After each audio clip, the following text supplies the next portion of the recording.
Assalamualaikum warahmatullahi wabarakatuh. Selamat pagi Sumber Rancak mana? Apa kabar Anda sedari pagi? Senang sekali bisa menemani di hari ini, hari kedua awal tahun 2019. Semoga tahun 2019 lebih baik dari tahun 2018 kemarin. Karena kalau sama berarti orang yang rugi. Kalau lebih buruk malah orang yang dimurkai oleh Allah Subhanahu wa taala. Baik pemirsa Padang TV, pada pagi ini kita ada tema dengan sumber daya manusia dan pelayanan masyarakat. Nah, dewasa ini perkembangan terbaru memandang pegawai, karyawan, atau bukan itu sebagai sumber daya yang begitu saja lagi, tapi bahkan lebih berupa modal atau aset bagi institusi atau kantor tersebut. Untuk itu juga kemudian beredar dan muncul juga human resources, yaitu atau human capital. Di sini dilihat bukan hanya sebagai aset utama saja, tapi SDM itu adalah aset yang bernilai dan dapat dilipat gandakan. Nah, dan dikembangkan. Kemudian di sini perspektif SDM itu merupakan investasi bagi institusi atau organisasi yang lebih mengemuka. Baik pemirsa, dengan penerimaan CPNS ya, sekarang lagi ada penerimaan CPNS yang tengah berlangsung saat ini. Tepat sekali kalau kita mengundang siapa yang ada sosok di balik layar penerimaan CPNS Kota Padang. Kita undang ya, Kabid Pengadaan, Pemberhentian dan Informasi Kepegawaian dan Pengembangan Sumber Daya Manusia Kota Padang di Pemko Padang. Baik, kita sapa Ibu Ice. Selamat pagi Bu Ice. Selamat pagi Bu Wit, selamat pagi pemirsa Padang TV. Assalamualaikum warahmatullahi wabarakatuh. Waalaikumsalam warahmatullahi wabarakatuh. Dr. Ice Eriora SEMkom ya, boleh kita tanya sama Ibu Dokter ini. Sekarang kan bisa diinformasikan ya kepada masyarakat kesibukan apa yang tengah berlangsung dalam penerimaan CPNS di Kota Padang saat ini. Oke. Terima kasih Bu Wit. Sesuai dengan tema kita hari ini yaitu sumber daya manusia dan pelayanan publik, tentu kita tidak lepas dari tugas kita sebagai aparatur pemerintah memberikan pelayanan yang terbaik kepada masyarakat. Nah, sekarang yang lagi hangat-hangatnya Bu Wit kan penerimaan CPNS nih. Jadi CPNS itu sekarang sudah tahap proses pengumuman hasil seleksi. Sudah diumumkan? Sudah diumumkan per tanggal 31 Desember kemarin. Itu sudah pemerintah lulus? Kota Padang sudah diumumkan lulus. Jadi pemerintah Kota Padang sudah melalui 3 tahap proses. Yang pertama itu seleksi administrasi, kemudian seleksi kompetensi bidang, dan seleksi kompetensi dasar, kemudian baru seleksi kompetensi bidang. 3 tahap. 3 tahapan. Nah, setelah tahap itu dilakukan secara terbuka. Jadi memang pemerintah mengharapkan bahwa diharapkan putra-putri terbaik Indonesia itu memiliki suatu keinginan untuk menjadi pelayan masyarakat. Nah, jadi diharapkan nanti mereka akan memberikan potensi-potensi yang mereka miliki sehingga nanti negara ini dikelola oleh orang-orang yang memang berkualitas. Karena ketika direkrut saat ini mereka akan bekerja 20 dan 30 tahun ke depan. Kita tahu bahwa 20 dan 30 tahun ke depan itu adalah tahapan industri 4.0. Nah, jadi kita harapkan nantinya mereka yang mengelola negara ini adalah putra-putri terbaik Indonesia dan akan menjadikan bangsa Indonesia ini lebih baik sehingga dapat bersaing dengan bangsa asing di dunia secara globalisasi. Oke, berarti lebih selektif ya? Ya, tentu saat ini memang lebih selektif. Itu dilakukan secara nasional, Bu Wit. Jadi memang kita pada saat seleksi administrasi, pemerintah memberikan formasi. Jadi namanya formasi. Jadi tahapannya seperti ini.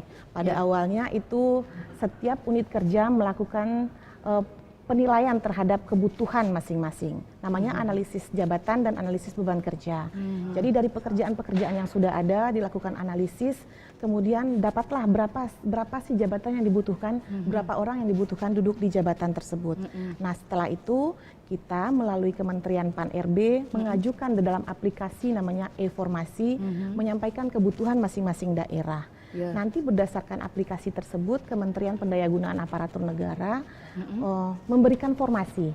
Jadi formasi itu diberikan oleh kementerian dengan berkoordinasi dengan Kementerian Keuangan. Di sana dilihat kemampuan keuangan negara untuk menggaji pegawai nantinya yang akan bekerja.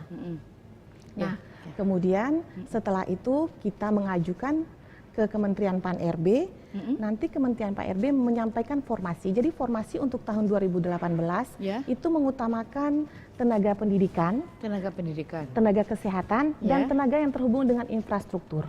Jadi memang harapannya ke depan itu yang berlangsung bersentuhan dengan masyarakat. Nah, sekarang dengan tenaga administrasi yang ada, kita kan sudah dipermudah dengan teknologi. Jadi memang pemerintah ke depannya mengharapkan adanya Smart ASN di tahun 2045, sehingga nanti pegawai-pegawai ini memang mereka memiliki potensi-potensi yang sangat bagus, sehingga mengelola negara dengan baik. Smart KSN, tapi ada tadi dikatakan banyak ya persentase untuk pendidikan ya. Pendidikan itu maksudnya guru ya? Iya, guru. Gurunya SD, SMP, SMA. Kalau untuk pemerintah secara nasional memang SD, SMP, SMA dan juga dosen. Dosen itu juga? Secara nasional. Tapi untuk pemerintah Kota Padang saat ini karena guru SMA dan SMK itu sudah dialihkan ke provinsi, jadi guru SD dan guru SMP saja. Jadi SD dan SMP saja. Dan memang sekarang tahun 2000, kita kan ini penerimaan pegawainya 2018, tahun anggaran 2018, itu mereka itu memang tahun 2018 yang banyak itu memang pensiunnya guru. Oh, pensiun guru. Iya, guru. Jadi sekolah-sekolah itu memang kekurangan guru. Jadi ada satu sekolah yang malah yang ada guru PNS-nya itu cuma satu kepala sekolah saja. Nah, itu yang disikapi oleh Kementerian Pan-RB secara nasional untuk mengarahkan kepada kita bahwa yang direkrut itu memang tenaga-tenaga guru, kesehatan, dan yang terkait dengan infrastruktur. Kesehatan, dan memang itu yang sesuai kebutuhan ya? Iya, memang itu kebutuhan yang utama, yang merupakan kebutuhan dasar dari masyarakat. Kalau boleh tahu berapa ratus atau berapa ribu ya penerimaan CPNS untuk Kota Padang? Ya, jadi untuk Kota Padang itu formasi yang diberikan oleh Menpan itu sebanyak 558 formasi. Kemudian yang melamar itu, yang mengajukan lamaran itu sekitar 8 ribuan yang membuat akun. Jadi prosesnya itu langsung dikelola oleh Panselnas.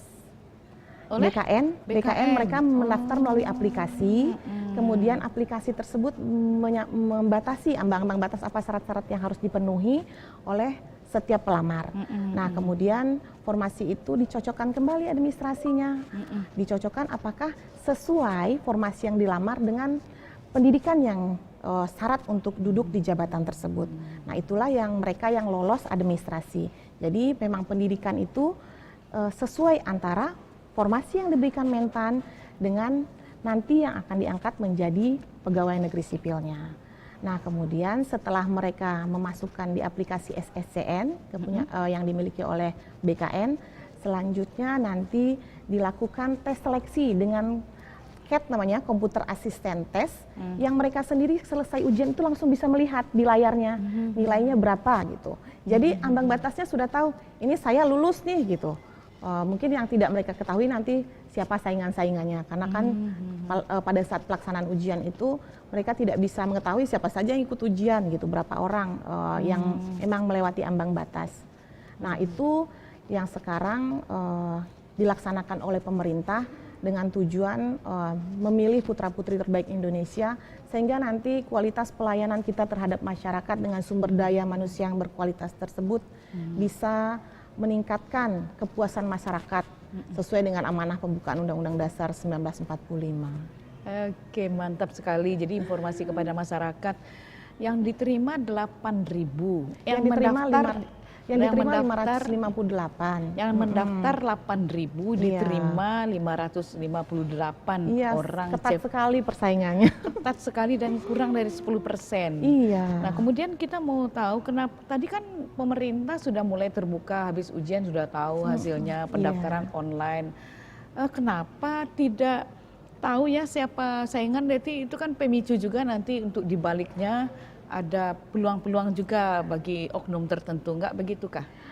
Sepertinya tidak. Jadi begini, yang saya maksud tadi tidak mengetahui itu karena begini, ketika mereka diuji pelaksanaan ujian SKD, seleksi kompetensi dasar dan seleksi kompetensi bidang yang dilakukan dengan komputer asisten tes tersebut, mereka diacak soalnya. Jadi duduknya tidak beraturan, maksudnya mereka memiliki PIN masing-masing, mereka masuk ke dalam aplikasi CAT, kemudian melaksanakan ujian dengan walaupun mereka memiliki lamaran yang sama di jabatan yang sama, duduk bersebelahan, soal ujiannya tetap berbeda. Oh ya. Nah, karena itu ada bank soal yang dibuat oleh kumpulan dari universitas-universitas yang terkemuka di Indonesia membuat soal.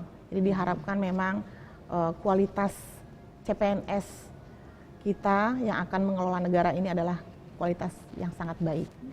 Oke, Bu Ice, waktu pertama kan ada tadi apa ya, 3 tahap, Ya. 3 tahapan. Kemudian ada tes juga, Ya. tes. Kemudian dari tes itu apa aja yang dites waktu kemarin ya? Oke, tes itu kan terdiri atas 2 tes. Yang pertama tes kompetensi dasar. Itu yang dinilai adalah intelektual seseorang, IQ-nya. Ya. Kemudian wawasan kebangsaan, bagaimana mereka cinta tanah air, bagaimana mereka. Jadi Bu Wit, sebenarnya ASN itu PNS itu kan sekarang itu dengan adanya undang-undang ASN namanya aparatur sipil negara.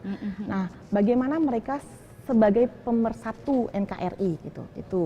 Nah, jadi mereka harus memiliki rasa cinta tanah air, rasa bagaimana mengetahui Indonesia itu seperti apa gitu. Nah, itu yang diharapkan mereka memiliki kompetensi dasar tentang itu. Kemudian juga mereka memiliki karakteristik pribadi. Jadi ketika nanti mereka dihadapkan dalam persoalan-persoalan yang harus cepat diselesaikan, bagaimana mereka menyikapi. Nah, itu perbedaan kompetensi yang diharapkan pada rekrutmen pegawai pada tahun 2018 ini.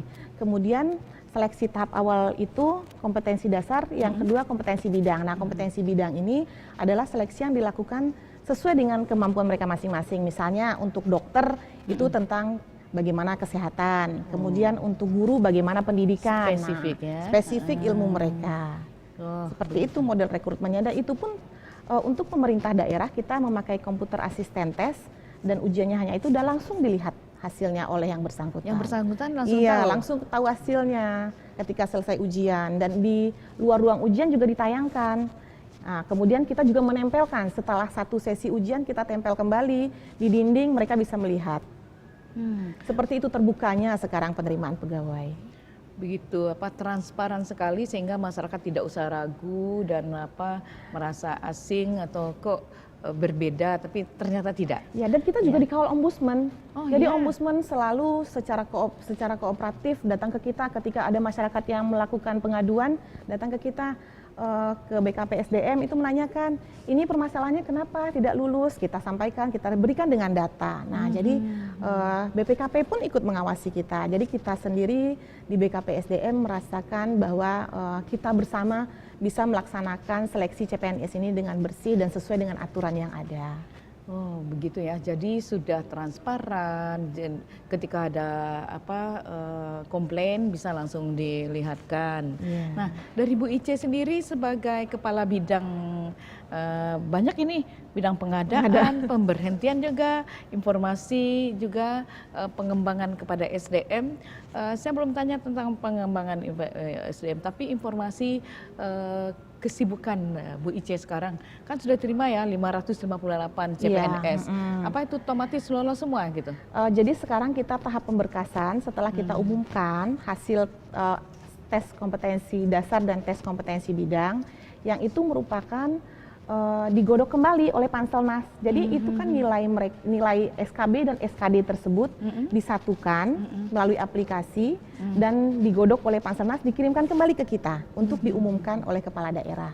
Jadi per tanggal 31 kemarin sudah kita umumkan, dan hasil itu secara terbuka dikeluarkan nilainya. Siapa yang lulus dan siapa yang tidak lulus. Nah, pakai cadangan? Tidak sih pakai cadangan.